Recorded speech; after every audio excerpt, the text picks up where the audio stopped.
Добар ден, почитувани, ова е стартот на најновата Телма амбуланта. Чести се посетите на лекар поради болка во зглобовите и нивна намалена подвижност, како последица на оштетувањето на рскавицата.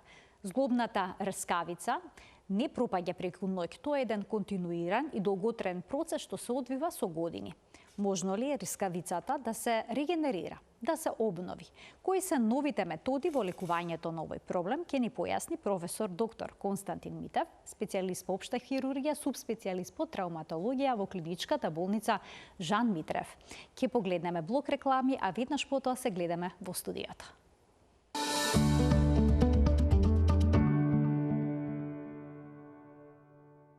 За регенеративната медицина при оштетувањето на зглобната рскавица денеска зборуваме со професор доктор Константин Митев, специјалист по општа хирургија, субспецијалист по травматологија во клиничката болница Жан Митрев. Професоре, добар ден и добре дојдовте повторно во Телма амбуланта. Добро ве најдов. Овој пат ќе ни појасните точно како функционира зглобот на коленото и каде се наоѓа таа рскавица со која што е обложен зглобот и која што толку често се оштетува. На почеток да кажеме дека зглобот на коленото е еден комплексен зглоб, составен е од неколку структури што може јасно се гледа на овој модел, во која што имаме зглобни површини и тоа од надколеницата, значи дел на така наречен надколеница или фемур, може, да. Така. Потоа имаме дистален дел или дел од подколеницата кој што учествува во зглобување на овој комплексен зглоб. И последен дел, тоа е чачката или патела, така наречена, која што учествува во формирање на ова зглобна конгруенција. Овој зглоб е составен анатомски, значи од оваа зглобна раскавица, потоа од овие менискуси или во народ познати како амортизери, кои што учествуваат во соодветен пренос на силата од надколеницата према подколеница и стопало, се со цел да го амортизираат тоа оптеретување, да го подмачкаат, за да може оваа функција на зглобот да биде одлична или да не кажеме совршена. Проблемот кај овој зглоб е затоа што трпи големо оптеретување, значи самата биомеханика и статика на овој зглоб веднаш ни сугерира дека кај луѓе што имаат поголема тежина, значи обезни луѓе што имаат искривување во аксата, значи на коленото, дали е X или 0 нозе, доаѓа до поголемо оптеретување на еден дел од зглобната раскавица, многу повеќе од другиот, и со тоа на долг рок, со овие репетирачки микротрауми, доаѓа до оштетување на оваа зглобна раскавица.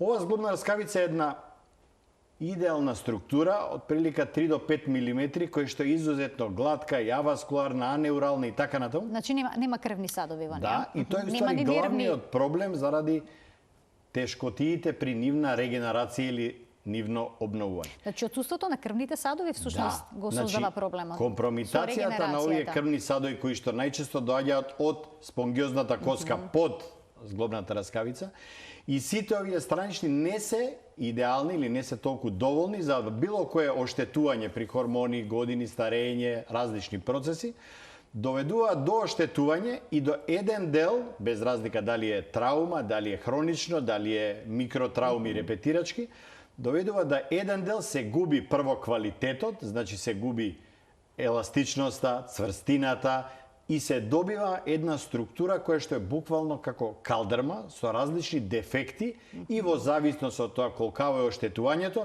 може да бидат распоредени најчесто на површина која што ние викаме нели зглобна или газачка површина, односно која што е во директен контакт со долниот дел на зглобот на коленото.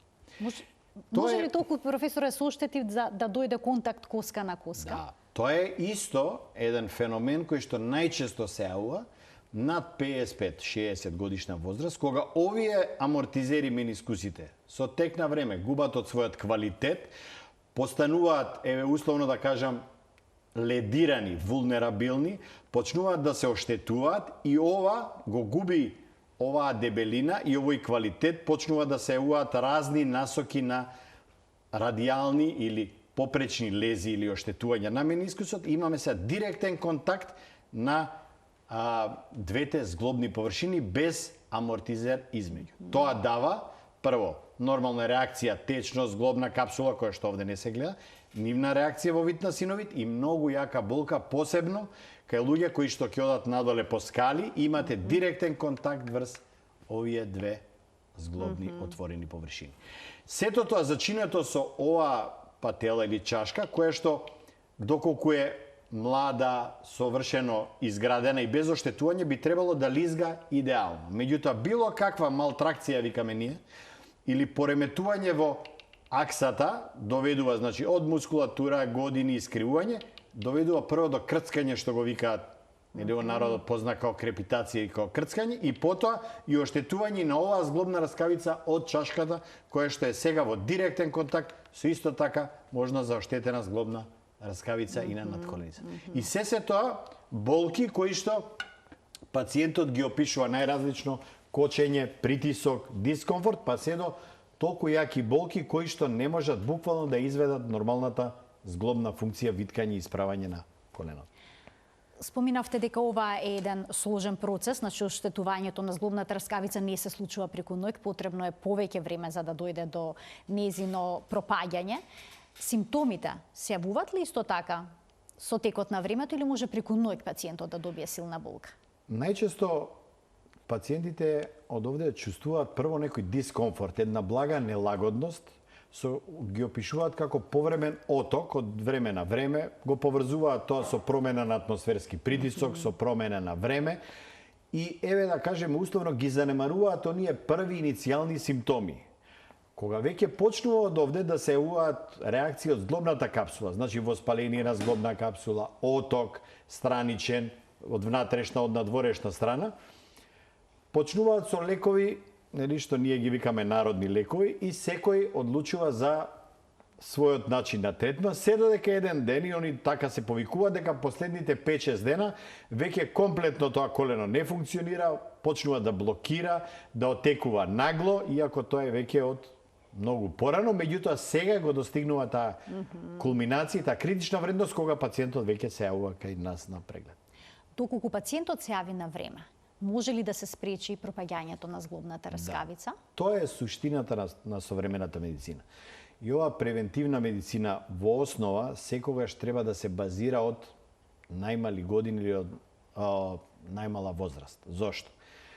Секое дете, значи, кога почнува да расте, зависи дали се занимава со некој спорт, значи дали се движи, да кажеме, подагол стопалата со лоша статика, лошо оптеретување. Дали од овде мускулната градба воопшто на тоа дете може да компензира. Сето тоа, доколку се прати на систематски прегледи, соматични лекари, од педиатри и така натаму, некогаш може да предвидиме како ќе оди таа состојба на овие зглобни раскавици, посебно, еве да кажеме, со суплементација хормонска, значи еден исто многу битен фактор е хормонскиот статус, како и исхраната кај тие пациенти.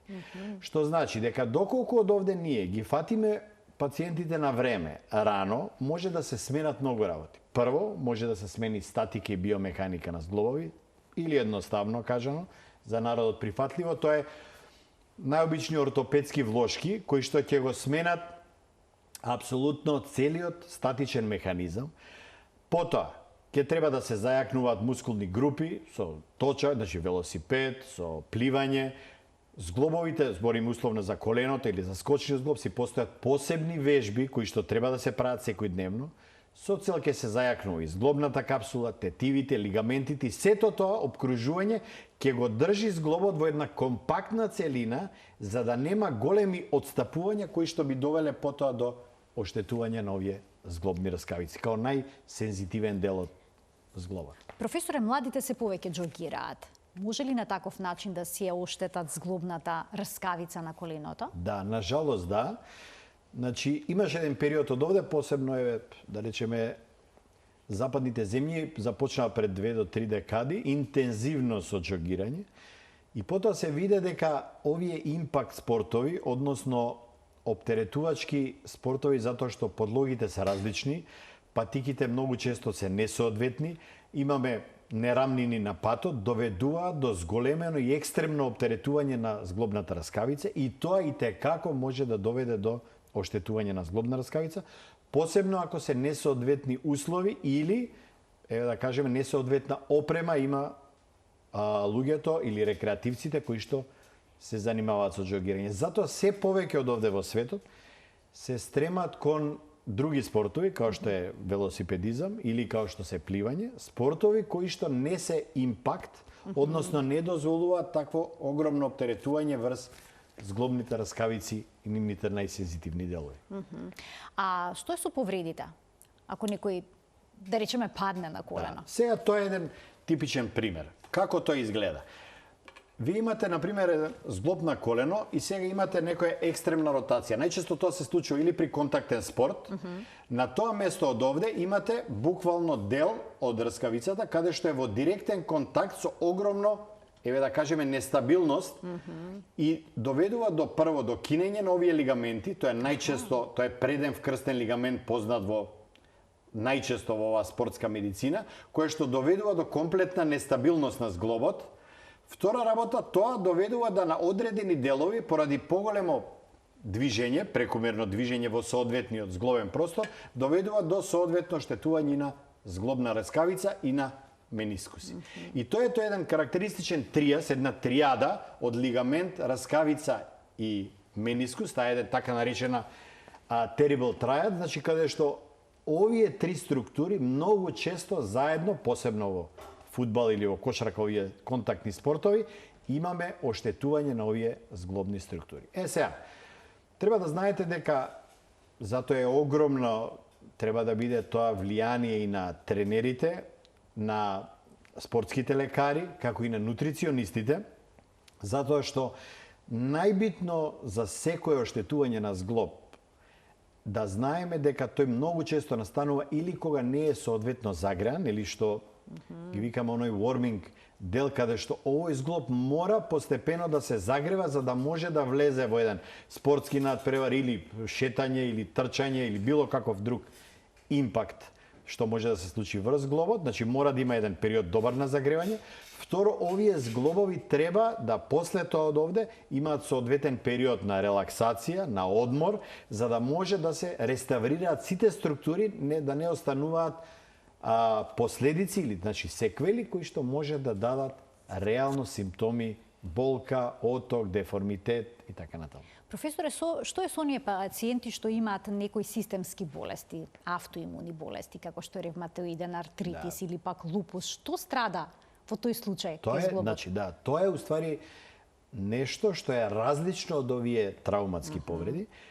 Тоа се базира на губење на квалитетот на зглобната раскавица на нивниот состав. Тоа се случува најчесто, затоа се викаат и аутоимуни, кога самиот организам против себе се бори. Тоа се смета дека голем број некогаш се мислело од овде дека е главната работа били инфекции, па потоа се мислеле дека луѓе кои што имаат генетско оптеретување и така натаму. Денеска се знае дека тоа е толку една мултикомплексна варијанта во која што голема работа врши комплетниот баланс или така наречен електролитен баланс на целото тело. Најчесто тоа не се болести на зглобовите, меѓутоа тие се еден дел од таа системска болест што се напаѓа сите органи, меѓутоа најпрво ние ги гледаме затоа што тука имаме брза деформација, брзо искривување на тие структури, па имаме криви прсти, имате дефект од овде со големи деформитети и отоци и така натаму, меѓутоа тоа се системски болести. Генерално лекот се бара на друга страна и затоа може да биде потенцирано исто тука ќе нагласам многу често и инфективни синдроми. Најобични деца последните 2 до 3 да кажеме месеци, сигурно едно 15 до 20 деца имаат реакции или синовити што дојда, изливи во коленото, значи со ограничена и болна зглобна функција на коленото. Сите мислат дека е од повреда, клечело детето, нешто правило повеќе на колена. Апсолутно тоа е од инфективна природа. Најчесто има бактерија во нос или грло и таму први што реагираат се зглобните структури кои што таа зглобна капсула е изузетно осетлива и сензитивна и доаѓа до отекување на зглобот на коленот. Децата кои што се склони на создавање излив во зглобовите, бидејќи може во колкот понекогаш да се јави. Апсолутно, и така. Дали се со зголемен ризик да имаат еден ден оштетена раскавица? Не. Тоа е доколку ќе повторам, да знаете, секогаш треба да се делува превентивно. Доколку таа состојба се среди, знаеме дека тоа дете, посебно што се у градинки и школи, се многу поосетливи. Често имаат бактерии во нос, стафилокок, стрептокок, хемофилус и така натаму. Треба да знае дека треба да се земаат чести брисови, да биде тоа секогаш чиста средина, за да не се доведе до влошување и до некои по-хронични пореметувања на зглобна раскавица. Има нови методи во лекувањето на зглобната раскавица, регенеративната медицина, кога станува збор за оштетената раскавица на зглобот на коленото. Што конкретно нуди? Регенерација на раскавицата? Да, сега тоа прво да расчистиме. Регенеративна медицина е нова гранка на медицина. Таа е негде од 90-тора почната од Ленард Кајзер, за прв пат како термин се користи. И потоа почнуваат голем број на школи, значи тука е Хјустон, Хопкинс, американците, значи од овде па преземаат голем број англосаксонската школа, кои што голем број се сведуваат на оваа медицина кој што ги користи потенцијалите на човековиот организам. Значи тоа е една сосема нова една гранка. Тоа за прв пат од овде на конгрес пред 17 години бевме во Барселона. Имавме некои предавања баш за менискус амортизери на тој светски конгрес и дојда јапанците тогаш со прв пат со студија стремејки се сите овие оштетени структури да пробаат сам по себе организмот да ги надмине, да ги регенерира, користејќи го својот потенцијал. Тоа се голем број на варијанти кои што се користеа од тогаш. Денеска има резултати, меѓутоа се уште се трага по идеалниот начин, кој што би бил доследно би дошло до комплетна регенерирање. реставрација на таа зглобна раскавица и би можело да се очува на долг рок, за да не се стигне до најтешките протетики или замена со протези на зглобовите, каде што веќе не може да се репарираат овие структури. Издвоивме неколку од тие методи, ќе ги скоментираме во денешната Телма амбуланта. Можеме тука да го видиме телопот и вели PRP, плазма богата со тромбоцити. Ова, професор, сметам дека повеќето го имаме. За оваа метода повеќето имаме слушнато, потоа автологен кондициониран серум, метод со прилично сложено име, матични клетки, автологна трансплантација на раскавица и методи на кои се уште се работи. Ќе започнеме со PRP, плазмата богата со тромбоцити. Дали оваа метода е меѓу најприменуваните? Значи, прво ќе се вратиме повторно. Регенеративна медицина е поентата на оваа медицина е да ги користи потенцијалот свој личен човековото тело за да може да ги регенерира структурите. Само обновување да Само обновување. Зашто е тоа значено? Значено е затоа што не ставате ништо што е надворешно, немате никакви хемиски додатоци, нема никакви адитиви, суплементи, кои што евентуално би можеле на долг рок, и на краток рок сигурно, да даат некакви отстапки или проблеми, најчесто поврзани со алергиска реакција, со отфрлање на графт и така натаму. И затоа се смета дека најдобро е кога можете, нели, да зимате клетки од своето тело и тоа се започне уште и со папочна врвца од кај бебињата, па потоа имате голем број од овде леукеми или болести на крвоносниот систем кои што се базираат на така наречени потенцијалот од матичните клетки кои што секој од нас ги содржи во себе, значи во коска, крв и така натаму, кои што со тек на време се диференцираат во соодветен да кажеме соодветна клетка или соодветна оштетено ткиво или орган. Сега, што значи тоа ПРП? И сега тоа започна ПРП-то со една да кажеме појава гледајќи или увидувајќи дека голем број од работите во нашата крв не беа доволно испитани, посебно дека голем број од тромбоцитите, кои што се уствари сега главниот овде фактор на лекување, кои што ги содржи нормалната плазма, содржат голем број на фактори на раст, фактори на регенерација, фактори на трансформирање и така натаму. И овие, кои ќе се аплицираат на одредено место, предизвикуваат репарација и зараснување на таа структура, делувајќи врз останатото здраво ткиво, кое што му делува и оно почнува да продуцира повторно здрави клетки или така почнува постепено обновување или намалување на дефектот на раскавица или репарација на одредени површини како што се дефекти, празнини во предел на раскавица, во предел на менискус, во предел на лигамент. И сето тоа покажа дека овие тромбоцити, во зависност од тоа каде се стаени, така се диференцираат клетките. Или едноставно, ако имате скината тетива, ахилова, мускул искинат или зглобна врскавица, правите ПРП, го аплицирате на местото на дефектот и тие клетки предизвикуваат трансформација, значи и соодветна регенерација на ново создадено гранулационно ткиво кое што формира нова мускулна група или нова тетива или нов регенерирана зглобна раскавица. И сега тоа би било во идеални услови. Кога би било на вистина меѓутоа тоа не е секогаш така. И сега ПРП-то како метода треба да знаете дека е едноставна многу. Постојат сега денес голем број на комерцијални фирми или шприцови или продукти кои што помагаат за полесна создавање на ПРП. Само да објасните на каков начин се добива ПРП. Да, ПРП-то доде буквално се зема крв, 15 мл венска крв. Тоа трае некој минута-две.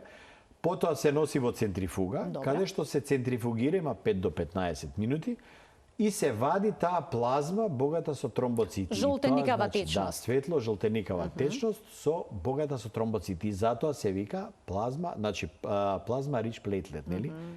Тоа е битно дека плетлет се тромбоцити, плазмата која што е богата со тромбоцити. Значи изваден е оној дел кој што е условно да кажам непотребен за оваа регенерација и се вади само тој концентрат кој што содржи голем број на тромбоцити, а тие крвни плочки или тромбоцити што нормално ги имаме ние што учествуваат во коагулација, се богати со голем број на фактори на раст, трансформирачки, регенеративни фактори и тие делуваат и ја регенерираат и репарираат. И потоа со игла, со шприц, се внесува директно кај што има? Се влегува директно во зглобен простор. Може, значи, доколку од овде третирате менискус, може лигамент. Битно е, влегувате, таа се налепува на ова место каде што е овој дефект овде и почнува од овде нејзино стимулирање на локално подобрување на тој дефект или на таа лезија или на тоа оштетување.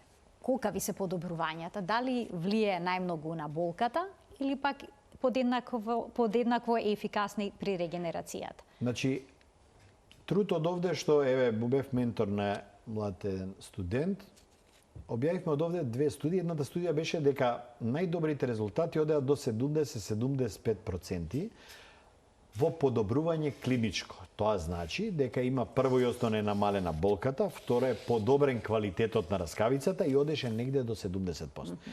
Главниот проблем на ПРП од овде дека со тек на време тој квалитет на таа раскавица што е направен повторно детериорира или се губи. И никогаш не се враќа на првобитната, меѓутоа не е ни како оној првиот удар или првото влијание што го имаме при тие 2 или 3 апликации во тие 2 до 3 недели кои што ги ставаме, има одлични резултати. Потоа почнува со тек на време на 3, 6, 9, 12 месеца да опаѓа квалитетот и повторно се јавуваат повремени болки не како првични, меѓутоа се јавуваат кои што е знак дека доаѓа повторно до влошување на раскавицата. Сега тука е зашто, тука има многу фактори зашто тоа се случи и затоа се смета дека ПРП-то во принцип е добро и има огромна корист кај луѓе што се активни, помлада популација, спортисти, затоа што има подобар потенцијал самата плазма.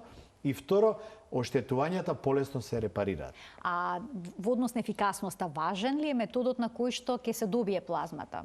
Начинот на центрифугирање? Па видете се зашто. Не. Начинот на генерално аплицирање? Тоа е толку сега по еден стандарден протокол да реално само постојат различни комбинации. Пример, имате некои шприцови што се зимаат, значи од кои што се зима венската крв, се користат да нема контакт со надворешна средина. Во тоа се разликите. Разликата е кај едни се зима, па се претура во епровети, па се зима обично, да кажеме условно, директно со игла, во која што сепак е во контакт со надворешна средина крвта или таа плазма што треба да се аплицира. Има други каде што е буквално преку метод на значи на тај дабл сиридж, значи буквално на 2 цилиндра од кои што се претура и нема никаков директен контакт на крвта со надворешна средина како заштита од некои инфекции, иначе генерално тоа е толку веќе протоколарен систем да не би требало да има никакви проблеми. Ајде да го искоментираме и следниот метод, автологен кондициониран серум. Да. Односно, повторно крвта се Повторно употребува на истото. пациентот Значи, ова се многу против слични болката. варијанти, тоа се сега различно користење на овој серум. Зашто е автологија, значи дека од самото себе, значи Добро. повторно истото, кондиционирањето значи дека повеќе е згуснување на содржината на серумот кој што е внатре, за разлика од она плазма богата со тромбоцити, ова се користи другиот дел. Иначе битно е да се каже дека серумот од овде внатре, значи вадење од тие крвни клетки, битно е да се каже дека голем број на делови или партикли од крвта е се уште не испитани што све може да помогне. И ова се сете варијанти кои што ги гледаме од овде, кои што ги користат, се зависи само од комерцијалната техника, како се зимаат, иначе буквално ефектите, иако многу помалку се користи него ПРП-то, затоа што нели не се Посложена е. докажан, не. Тоа се исто, меѓутоа методите и техниките што се зимаат се малце поразлични, тоа се еве да кажеме условно технички се можда поскапи однос на другото, иначе генерално тоа е истата метода, многу слична и се користи најчесто за истите овие проблеми или оштетувања кои што се Остеоартритис, третираат артроза. апсолутно сите тие. Проблемот треба да знаете дека затоа сакаме да одиме понатаму на матични клетки, Да, одиме зошто е тоа понатаму. различно. Различно е нешто кога зимате матични клетки, самото име ни кажува дека тоа е матицата од каде се ствараат сите клетки во организмот. И затоа, еве конкретно сега работам многу со така наречен концентрат и од биопсија, аспирациона биопсија од коски, дали од колко, дали од подколеница. Значи од коска ги земате директно од матичните коска на клетки. срцевина. И вие го вадите со шприц, значи метода, тоа е метода посебна, каде што се аплицира иглата директно во коски на срцевина, посебно има делови од телото каде што се најмногу тие, тоа се најчесто во близина на зглобови, каде што има поголем потенцијал и тие се да речеме матични клетки кои што не се диференцирани се уште. Тие во зависност од овде каде ќе ги аплицирате потоа се диференцираат во тој тип на соодветни клетки. И сега имав неколку од овде случаи кои што ќе го преминеме заедно, користејќи ги матичните за автологната трансплантација на раскавица, користејќи ги овие матични клетки, така наречени или кондициониран или концентрат од ова аспирациона биопсија од коски, тие доаѓаат, ги аплицираме во зглобови, во тетиви, директно во дефект и оно го прави, го лепи, буквално постоја така наречени фибрински лепак. Таа содржина од овде се става, се аплицира на овој дефект, еве наречеме на овој плавиот, се лепи со така наречен фибрински лепак, кој што го лепиме од озгора и со тек на време тој интегрира во нормална раскавица и се создава квалитетна здрава раскавица. Нажалост, секогаш по краевите, значи на дефектот, останува нешто што никогаш не е 100% здрава зглобна раскавица и кој што во животот после може да прави некои 5% проблеми во тек на Оваа метода кога може да се употреби? Дали во сите фази на болеста или пак подобри резултати дава во почетната фаза? Што ако има веќе контакт коска на коска, како што споменавте? Значи, затоа е тоа многу битно, тоа е одлично прашање. Зашто е тоа битно? Многу битно е проценката што ја правите претходно, битно е да ги знае ризиците пациентот, мора да биде он, тоа ја го викам персоналност или персоналитет на самата повреда. Не е исто да имате повреда на 22 години големина, пример 1 сантим со длабочина, втори, трети, четврти степен, истата таа повреда кај луѓе кои што се обезни, многу ејджинг, значи многу повозрастна група, каде што има веќе, значи оштетување во аксата и во искривување на ова колено и каде ова оптеретување многу потешко ќе зарасне у однос на ако би било слободно и не би имала такво искривување и контакт, што значи мора секој случај да биде посебен сам за себе. Тоа е таа персонализација на таа повреда или персонализација на фрактура, на скршеница, на оштетување, на секој човек има своја карактеристика и мора комплетно да се изанализира кога реално таа метода може да помогне. Треба да знае дека не постојат магични лекови, дека нема 100% гаранција дека ќе помине. Многу фактори се во игра, меѓутоа резултатите се одлични. Подобрувањата се рапидни, имате негде 70, 80, па дури до 90%, меѓутоа повторно ќе кажам, мора да има целосен приказ на човековиот организам, на статиката, на биомеханиката и на потребите. Многу е значено дали вие или некој спортист од 12 или некој од 75 години, какви секојдневни активности, што реално он има потреба во еден секојдневен живот. Колку тоа колено ќе му треба да биде болно или безболно, или колку може да издржи одење нормално и така натаму. Не е исто да скокнете 1000 пати во 1 сат на тренинг или 2 пати годишно да прескокнете нешто. Сето тоа треба да го калкулирате за да може да дојдете до правиот резултат. И каков е квалитетот на таа рскавица што ќе се регенерира? Апсолутно, до 95% е ист. Ако е буквално како правата нормална рскавица која што била пред да настане повреда. Проблемот е секогаш оние 3, 5, 7% последните кои што секогаш има една мана дека организмот секогаш се стреми да си зарасне и да биде најбрзо што може. Тоа значи затоа и обично сечење рана која ќе си сечете, секогаш има колку и да е тоа идеално сошиено или како и да е залепено со лепак или секогаш се познава убаво видите дека има една така наречено ожилно ткиво и кое е различно од идеалното претходно. Тоа е затоа што секогаш што ожилно ткиво прво влегува и прво влегува во процесот на зараснување. И оно останува како ожилак, како дефект и секогаш луѓе кажуваат дека бе оперирав сема пак на промена на време као го осеќам, па разликата во атмосферски притисок покажува дека овие дефекти има разлика во однос на таа претходна идеална совршена зглобна структура. Има истражувања што покажуваат дека во зглобната рскавица се наоѓаат матични клетки и дека е можно тие да се изолираат. Да.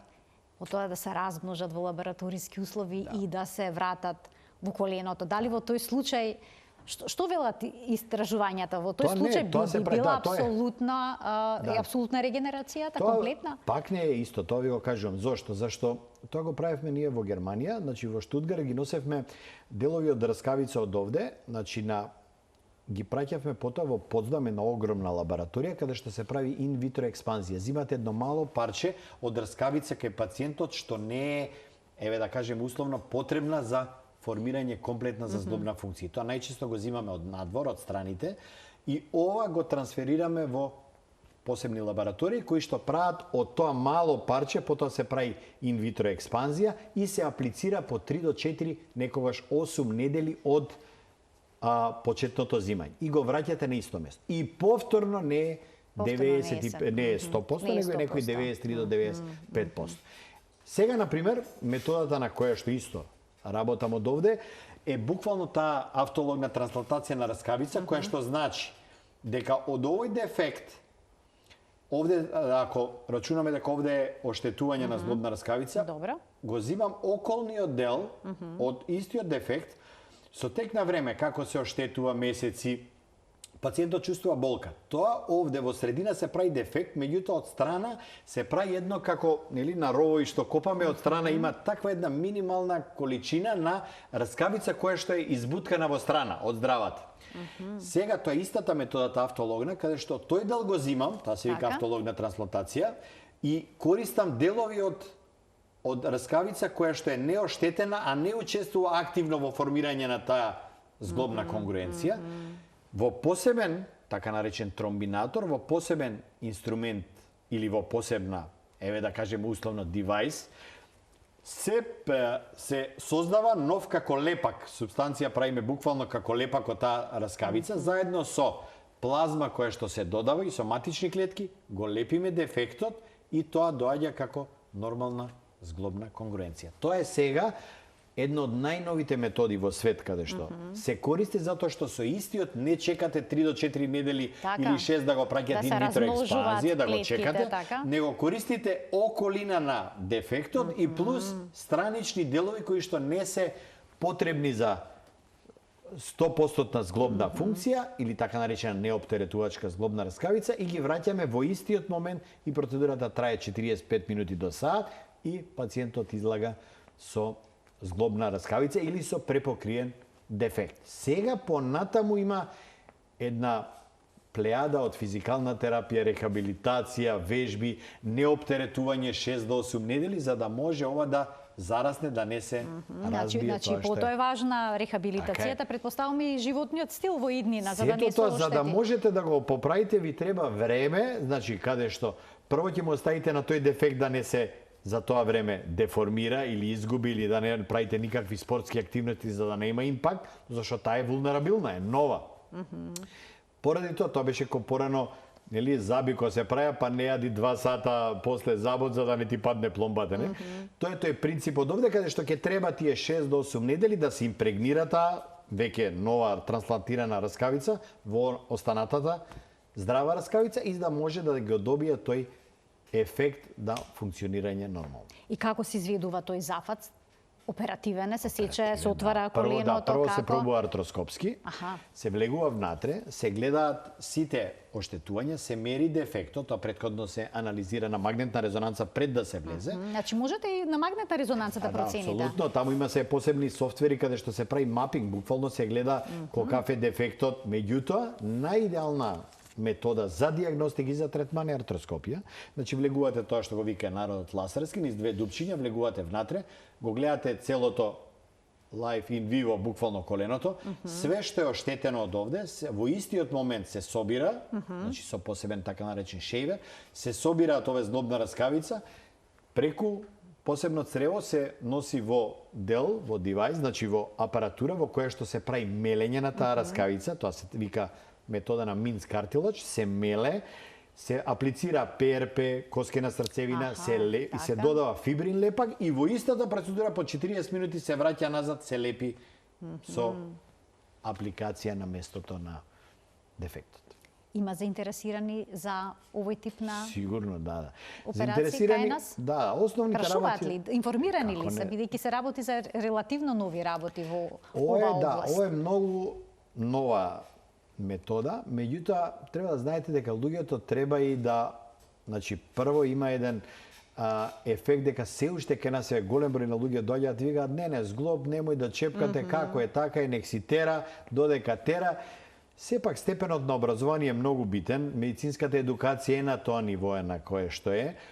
И реално треба и лекарите матични и воопшто од овде сите, цел здравствен персонал да учествува оваа едукација на луѓето со цел дека овие методи сега се толку минимално инвазивни, толку се направени амбулантски во изден или максимум 1 ден после интервенција си оите дома. Толку е се тоа краткорочно, толку тоа има бенефит понатаму да пред некој ден ќе спомнам пациент буквално беше и тоа пациент што е во нормална така средна возраст 50 години, буквално вика не, мене ми кажа дури немој ни да боцкате у колено да вадите тоа, ку знае што може да се случи. Сето тоа, кога ќе видите дека тоа после вика сега ја ќе кажувам на сите дека тоа нема врска, дека е супер медицина. Значи многу е битно да наша страна едукација, да има некоја заинтересираност и овие социјални мрежи сега, место да се занимаваат со милион глупости, би било добро вака да се едуцираат соодветно, за да може да влезат и не да се плашат од тоа, затоа што да ова е реално... Да се направи вистинска проценка и да се реши еден крупен здравствен проблем. Многу да се врати полесно да се квалитетот на фати на животот. време, него потоа да навлезе во некои други иреверзибилни состојби кои што многу тешко се репарираат со овие методи. Имам уште нешто издвоено, методи на кои се уште се работи. Што велат оние методи кои што се во процес на тестирање, би рекла, бидејќи имам одвоено неколку скеле од хидрогел, антиинфламаторни решенија и слично. Може ли на едноставен начин да се реши проблемот или пак очекувањата се превисоки, може би поголеми од науката? Да, во моментот од овде, барем јас мора да кажам, проблемот е што е мултидисциплинарен. Не можете да најдете некоја метода која што ќе биде реално curable за сите возрасти, за сите типови на луѓе, за спортски активни, неактивни, обезни, стари, млади и така натаму. Затоа што многу работи се поврзани со други коморбидитети. Значи имате луѓе кои што имаат различни болести, кои што некои од нив и самите не ни ги знаат, некои од нив и не ги ни третираат, некои од нив се, да кажам, долги години од овде тие оштетувања траеле и резултатите секогаш се различни од онаа што би сакале ние да добиеме млад пациент, добра кондиција, дефект кој што е јасен во некој втори, трети степен, да не иде во четврти.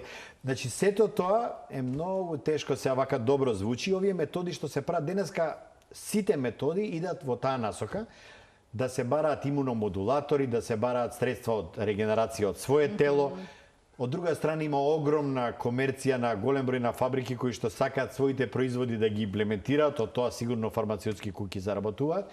Така да тоа е некој, да речеме, некоја дисторзија која што би требало, ние се трудиме да го тоа имобилизираме, да најдеме насока која што јас сепак мислам дека ова е иднината на медицината и дека реално лековите се во нас. Лекот е секогаш во нас, треба да го најдеме соодветно, дали преку промена на статус, баланс, живење, храна, сето тоа треба толку многу да бидат избалансирани работиви, ја мислам дека натаму киде целата медицина, ќе се трудиме да биде све превентивно, се помалце да има операции големи, инвазивни, сечења, можност за инфекции, него да се сведе кон овие нови техники кои што ќе би дадат одлични резултати. Веќе неколку пати ја споменавте храната. Дали постои некој посебен режим на исхрана кај лица кои што имаат проблем со зглобовите? Да, значи мора да знаеме дека се повеќе од овде сите анализи се смета дека ние реално јадеме можда 70-80% поише што треба да јадеме. Значи дека само со 20-30% од реално храната што ја јадеме во тек на ден може да ги задоволиме сите потреби. Тоа е голем број сега е модерни тие фастинг диети или диети кои што покажуваат дека и со Да, со гладување, буквално дека голем број од овде имаме толку ние многу резерви внатре, што може да се користат и ние само ги надополнуваме, зголемуваме и го оптеретуваме организмот за да он реално не може да се чисти.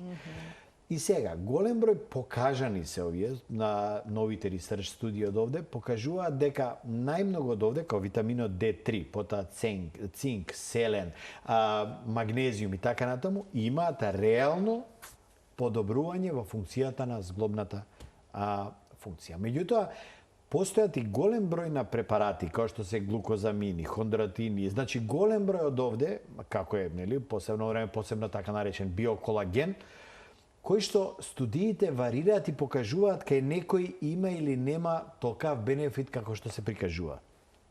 Голем број нив реално нема негативен ефект, меѓутоа бенефитот колкав е и колку време е, како е пиењето и се дава една или не секогаш 100% гаранција дека тоа ќе има сигурно ефект. Затоа треба да се каже дека многу е битно дека голем број на пример и од млечни производи даваат проблеми на зглобовите. Имате голем број од продукти кои што сега имаат таа ГМО, значи исхрана која што дава алергиски реакции кои што синовијата на зглобовите реагира. Имате голем број на хемикали или тоа што внесуваме покажуваат дека има директно дејство токсично врз зглобните мембрани. И сето тоа од овде, кога ќе се укалкулира, мислам дека се стреми од овде системот да ние секој од нас на крај имаме некој протокол, изимаме некои, нели, таблети во кои што ќе имаме количина на јаглехидрати и така ќе се храниме во иднина за да има некој баланс идеален на човековиот организам. Мислам дека главниот проблем е што ние превише јадеме, реално внесуваме повеќе од тоа што организмот може да го издржи и затоа е дебелината како еден светски феномен, каде што сите тешкоти и оптеретувања врз импакт не е исто кога 1 кило што ќе носите поише ранец или 2 или 5, ви прави проблем на подолго одење, замисли имате 20 кила повеќе од тоа што организмот секој дневно на 3 до 5 милиметра раскавица. Колку е таа идеално градена да издржи човекот 150 кила, дебелина од 3 до 5 милиметра. Ја така, јасно. Но тоа треба да се внимава. Само уште едно прашање, да пиеме ли превентивно колаген? Многу зависи од овде, ја секогаш кажам од овде. Изузетна здрава, права храна, значи, ја мислам дека може да ги задоволи скоро 100% потенцијалот и воопшто сите потреби на еден организам. Биоколагенот или колагенот од овде има неколку студии од овде, тоа германците почнаа па специјални некои форти гелови ги извадија со тој биоколаген кој што докажаа дека има подобрување. Меѓутоа превентивно јас не сум за превентивно користење. Превентивно од овде, нели, сум секогаш да се користи витамин D3 као еден магнезиум, витамини од овде, меѓутоа колаген само за превенција апсолутно мислам дека не е оправдано. Доколку немате никаков проблем на раскажа. Професоре, многу ви благодарам за вашето денешно гостување во Тилма Амбуланта. Навистина корисни информации слушнавме во денешната емисија и убави сликовити појаснувања. Сложена е градбата на коленото, на зглобот, но вие успеавте да ни приближите и една ваква сложена проблематика на интересен начин. Фала и на вас за поканата, па се гледаме во друга прилика. Секако. Почитувани, ви благодарам за вниманието со кое што не следевте и денеска. Имајте пријатен ден.